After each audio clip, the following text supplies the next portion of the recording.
There is a body in a glass case in Turin that is more than 6,000 years old, and its skin is still on the bone. Not a skeleton. Skin. Fingernails. The faint, dark stain of something that was brushed across the chest before this man was lowered into the sand. Before the pyramids. Before Egypt was even Egypt. For 100 years, museum staff walked past him and assumed the desert had done the work.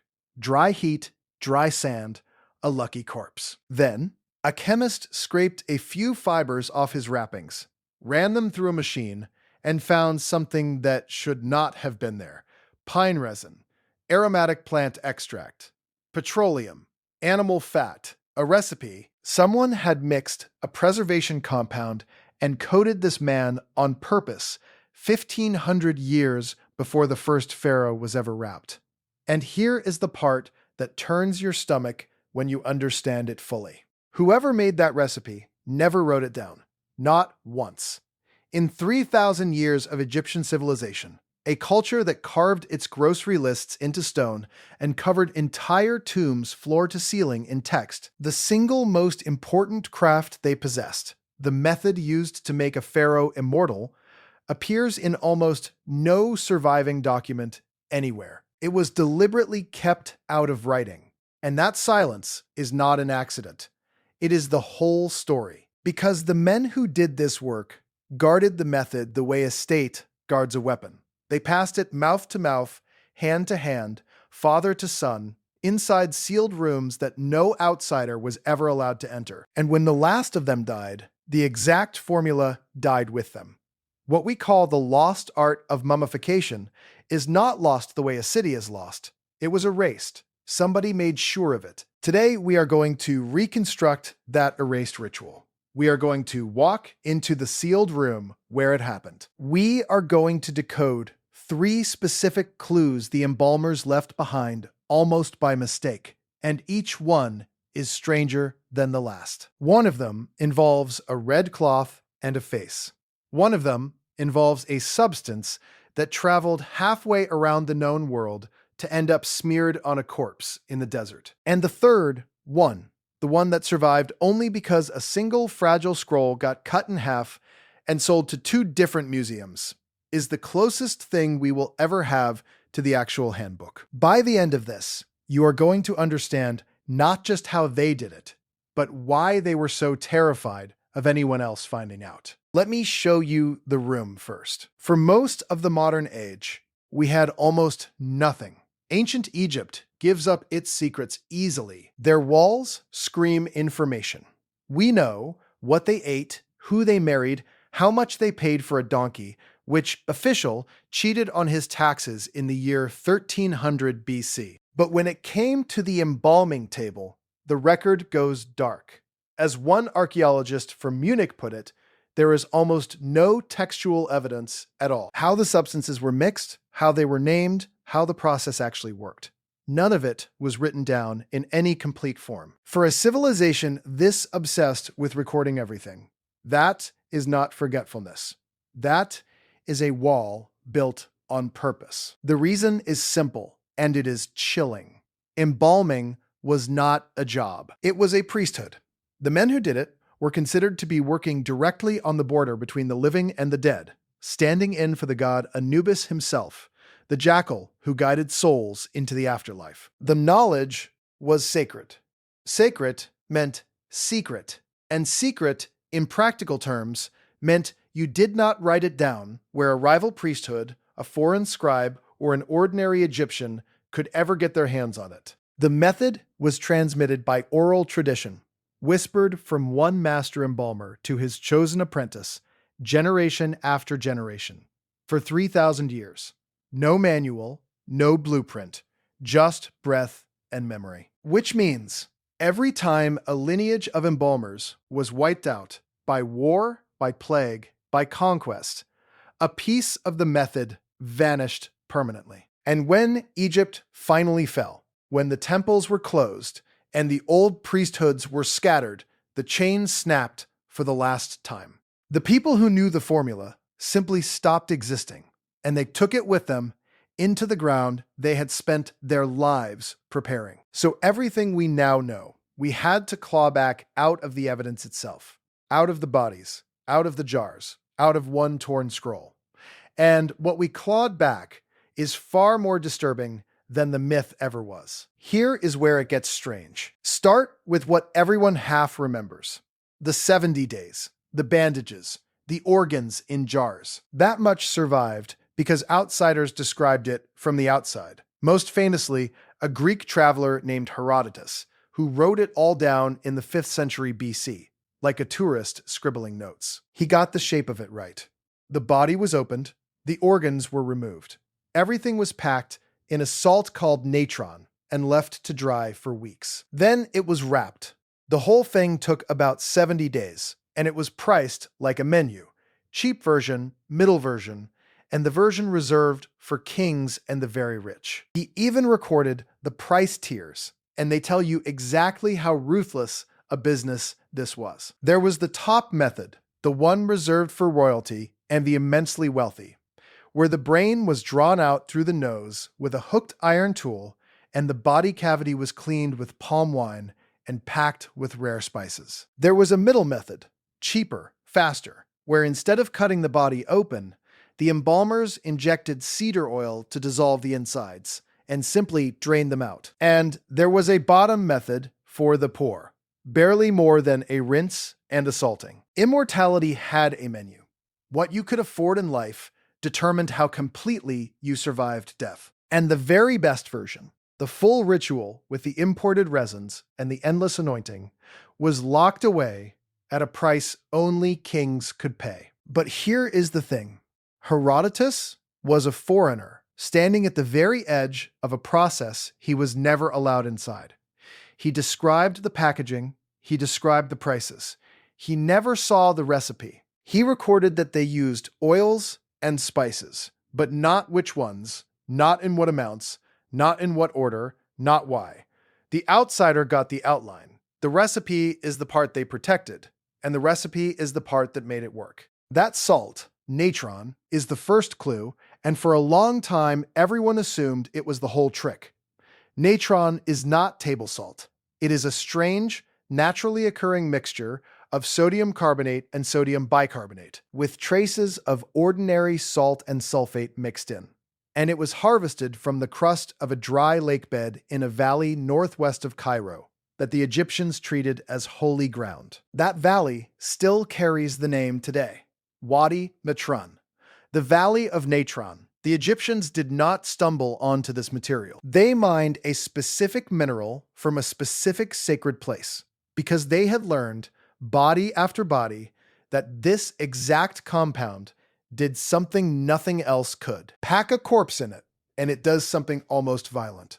It pulls every molecule of water out of the tissue by force, drawing the moisture into the salt the way a sponge drinks a spill. Bacteria need water to rot flesh. Take the water away, fast and completely, and the rot simply cannot begin. The internal organs, the wettest and fastest decaying parts, were cut out first and packed separately, precisely because they held the water that would have doomed the whole body. What was left was buried in natron and left to dry for about 40 days. When the embalmers came back, the body had been transformed into something leather-hard, hollow, and stable, a shell that could survive for thousands of years. They had stopped time. That is the part science was comfortable with for a long time. Salt dries things. Case closed. Except it was never that simple, and the embalmers knew it. And here is the problem with the tidy version. Natron alone gives you a preserved husk. It does not give you a mummy that still has soft, supple skin. It does not stop the body from crumbling once it is exposed to air again. It does not fight the fungus and the insects that move in the moment the drying is done. Drying was step one. What came after drying was the real secret, and that is exactly the part that was never written down. So for centuries, when scholars read the ancient descriptions of what came next, they assumed they were reading poetry. The texts talk about anointing the body with the tears of the gods, about oils that carried the scent of the divine, about a black substance that made the flesh eternal. Symbolic language, everyone said. Priestly decoration. For decades, scholars dismissed it as metaphor. Then, modern chemistry got its hands on the actual residue, and the metaphor turned out to be a shopping list. If you have made it this far, subscribe, because the next 3 clues are where the reconstruction stops being a history lesson and starts feeling like we broke into a sealed vault. Clue 1 is the black coating. Look closely at a well-preserved Egyptian mummy, and you will often see it, a dark, hardened lacquer coating the skin and soaking the innermost bandages. For years, the assumption was bitumen, raw, natural tar, and that assumption is actually baked into the word we use. The word mummy comes from the Arabic and Persian word for bitumen, because early observers looked at that black glaze and thought the bodies had been dipped in pitch. But when researchers ran the coatings through gas chromatography, a machine that separates a substance into its exact chemical components, the black glaze turned out to be no single thing at all. It was a compound, a cooked, blended, engineered mixture of plant oils, tree resins, animal fats, beeswax, and sometimes real bitumen, layered and heated into a preservative varnish. Every ingredient was doing a job. The waxes and hard resins sealed moisture out. The oils kept the skin from cracking. And several of the resins we now know are naturally antibacterial and antifungal.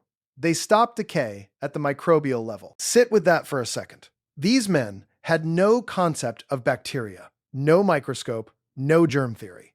The idea that invisible living things cause flesh to rot was more than 3,000 years in their future. And yet they had assembled, by trial and error across countless bodies and centuries, a recipe of specifically antimicrobial, antifungal compounds, and they applied them exactly where decay would start. One bowl from the workshop was even labeled to make his odor pleasant, and the resin inside it happened to be one of the most powerfully antibacterial substances they had. They thought they were fighting the smell of death. They were actually fighting the microbes that cause it, and they were winning, without ever knowing what a microbe was. As one of the lead researchers put it, they knew what substances they needed to put on the skin to keep it preserved without any microbiological background at all, without even knowing bacteria existed. This enormous knowledge was accumulated over centuries. It was not magic,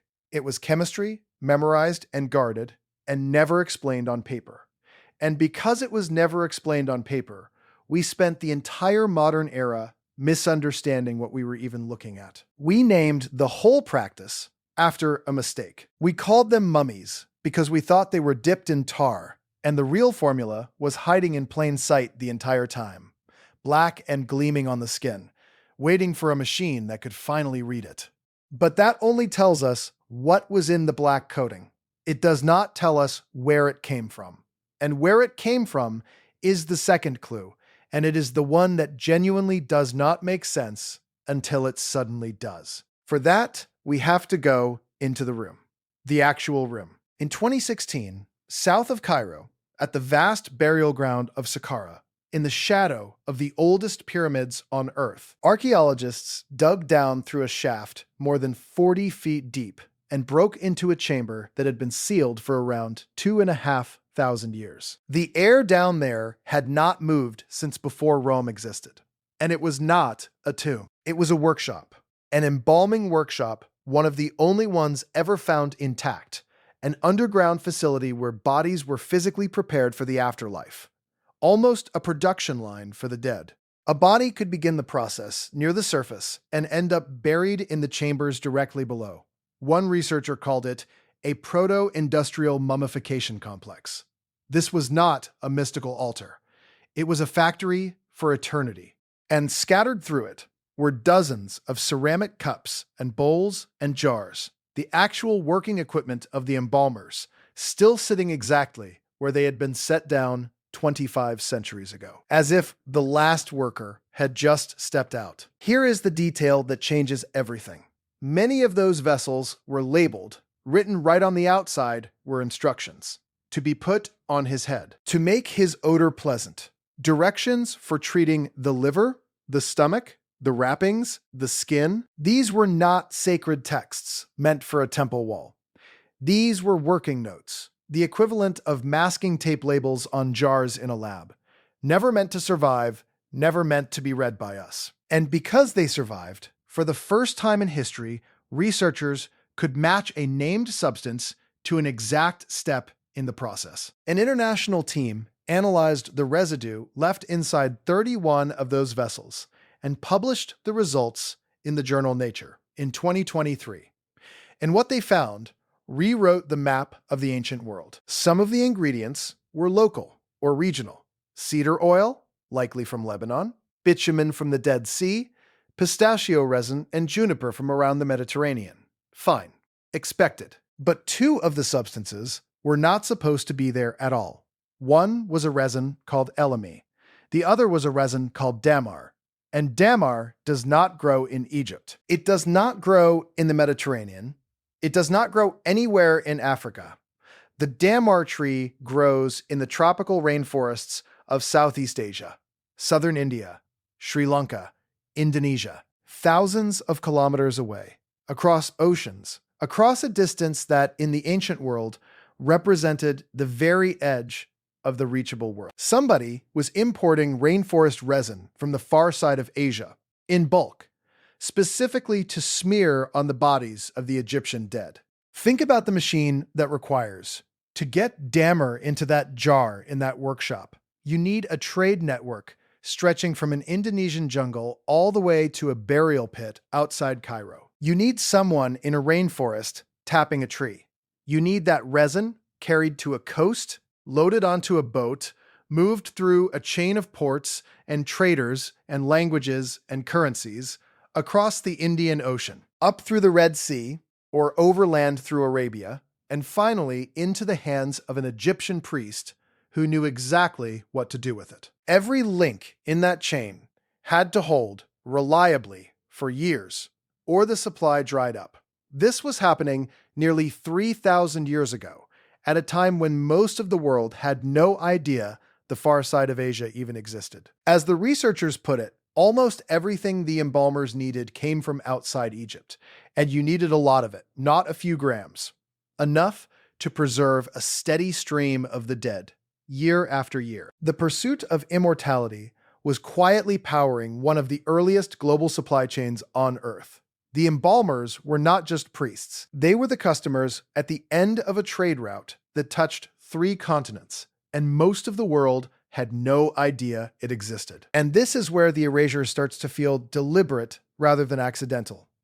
A method this valuable, this expensive, this dependent on exotic imported materials hauled across oceans was also a source of enormous power. Think about what the embalmers actually controlled. In a civilization where the entire meaning of life was preparation for the afterlife, where a pharaoh spent decades and fortunes building a tomb, the men who performed the mummification held the one key that opened the door to eternity. Without them, without their exact recipe applied in the exact way, the body decayed, the soul had no home to return to, and immortality failed. They were not just craftsmen. They were the gatekeepers of forever. You do not write that down. You do not hand a rival temple the formula that makes your priesthood indispensable. You do not let a foreign scribe copy the one thing that guarantees kings will always need you. You keep it inside the priesthood, inside the bloodline, inside the sealed underground room, and you let the rest of the world, even educated visitors like Herodotus, walk away believing it was mostly the gods and the desert doing the work. The secrecy was not superstition, it was strategy. The silence in the written record is not a gap where information was lost. It is the shape of something that was actively, carefully protected for thousands of years by people whose livelihood and whose sacred standing depended on no one else ever knowing. The label on one of those jars, the one that read "to be put upon his head," points us straight at the third clue, because the head, the face, was treated differently from the rest of the body. The researchers found that certain substances Castor oil and pistachio resin were used only on the head and nowhere else. The face got special treatment, a special recipe, and for the longest time, nobody knew what that treatment actually was. Then, a single scroll gave it up. And the story of that scroll is almost too perfect. This is the reveal everything has been building toward. There exists a papyrus. It is about 20 feet long. It dates to roughly 1450 BC, more than 3,400 years ago, from the reign of a pharaoh named Thutmose III. And for most of its modern life, nobody realized what it contained, because at some point it had been physically cut in half. One half ended up in the Louvre Museum in Paris. The other half ended up thousands of miles away in the Papyrus Carlsberg collection at the University of Copenhagen. Two halves of the same secret, sitting in two different countries, in two different collections, unread as a whole for decades. Scholars call it the Papyrus Louvre Carlsberg. On the surface, it is a medical text, recipes for ailments, a long section on skin diseases, herbal remedies, the kind of thing that gets cataloged and shelved and largely ignored. But when an Egyptologist named Sophie Chiot sat down to translate the whole thing for her doctoral work, reassembling the scattered fragments digitally, moving the pieces around on a screen, and enhancing the faded ink, she found something hiding inside the medical text that should not have survived at all. A mummification manual. Tucked between the section on skin diseases and the final medical recipes was a short, technical set of embalming instructions. And it is the oldest such manual ever found, by a margin that is hard to believe. It predates the only two other known embalming texts by more than 1,000 years. It is not written for beginners. It reads like a memory aid, a set of quick reminders for a specialist who already knows the craft and just needs the details jogged, which tells you exactly who it was for. Not the public, not students, working embalmers, men already inside the sealed room. And it confirmed the thing about the face. The manual describes a procedure that no modern scholar had ever documented from a text. The embalmers took a list of plant-based aromatic ingredients and binders, cooked them together into a liquid, and used that liquid to soak a piece of red linen. Then they laid that saturated red cloth directly over the dead person's face, wrapping it into a kind of cocoon, a protective shell of fragrant, antibacterial material sealing the face against insects and bacteria and time. And this was not done once. It was repeated at 4-day intervals, again and again through the process. Not similar to what we found on the bodies. Not inspired by it. The same. Because Egyptologists had already examined mummies from that exact period, whose faces were covered in cloth and resin, and had no idea what they were looking at. The manual explained the bodies. The bodies proved the manual. Two halves of the evidence, separated by 3,000 years, snapping together. And the manual revealed something even the outsiders like Herodotus never grasped about the shape of the whole ritual. The 70 days were not random. They were an engineered schedule, divided with almost military precision into intervals of 4. 35 days to dry the body with natron. 35 days to wrap and anoint it. The mummy was finished on day 68, placed in its coffin, and the final days were given to ritual. Across the entire process, the body was carried in a ceremonial procession 17 separate times, each one marking another 4-day stage in the slow rebuilding of a human being into something meant to last forever. It was a rhythm, a liturgy with a stopwatch, precise, repeatable, and until this scroll surfaced, completely invisible to us. So now, does this prove the most dramatic version of the story? That there was some single forbidden formula, one lost master recipe, that a secret order took to their graves? Not exactly. And the truth is, in some ways, stranger than that. Because the honest picture is that there was never one formula. The recipe shifted across 3,000 years. Ingredients changed. New resins got added as trade routes opened. The blend and embalmer used in 4000 BC was not identical to the blend used in 1450 BC or the one used in the age of the last pharaohs.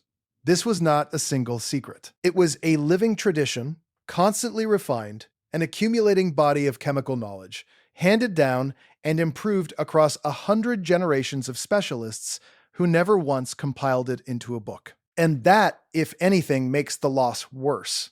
A single lost document you might hope to find in a tomb someday, but you cannot recover a craft that lived only in the hands and memories of men who have been dead for 2,000 years. When they died, the living version of the knowledge died. What we have now are fragments, scraped off bodies and jars, reverse engineered by machines they could never have imagined. And even the grounded version leaves a question that does not go away. The Egyptians were not primitive people fumbling in the dark. They had assembled antibacterial, antifungal preservation compounds, sourced ingredients from the far side of the planet, and engineered a repeatable 70-day chemical process, all without a written science, all without any theory of why any of it worked. They just knew that it did. They had figured out, through thousands of years of patient observation, how to defeat decay itself. And then they made sure no one wrote the answer down. We only recovered the pieces we have by luck. A mummy in Turin that was never chemically cleaned, so the ancient residue survived. A workshop at Saqqara that happened to be sealed with its labeled jars still inside. A single scroll that got cut in half and scattered between two nations and sat unread for decades, until one researcher noticed what was hiding in the middle of it. Take away any one of those accidents, and we would still know almost nothing, which means the real question is not what we found. It is what we are still missing. How many other steps were there in the parts of the process that left no residue, wrote no label, survived on no scroll? How much of the method is simply gone, whispered into an apprentice's ear in a sealed room, and never spoken again? We have 3 texts, 3 from 3,000 years of the most sophisticated embalming culture in human history. The rest was carried out of the world inside the skulls of the men who guarded it. The body in Turin is still there, behind glass, skin still on the bone, the dark stain of that first recipe still faintly visible across his chest. He has been keeping the secret for 6,000 years. He is still keeping most of it. And somewhere under the sand, at Saqqara, in the shafts we have not opened yet, there are almost certainly more sealed rooms, more labeled jars, maybe another torn half of a scroll waiting to explain everything, or nothing. They erased the method on purpose. The desert nearly finished the job. And we are only now, with machines and luck and a few surviving scraps, beginning to read what they spent 3,000 years making sure we never could. If you want to see what else the sand is still hiding, the next investigation is on screen right now. Keep watching.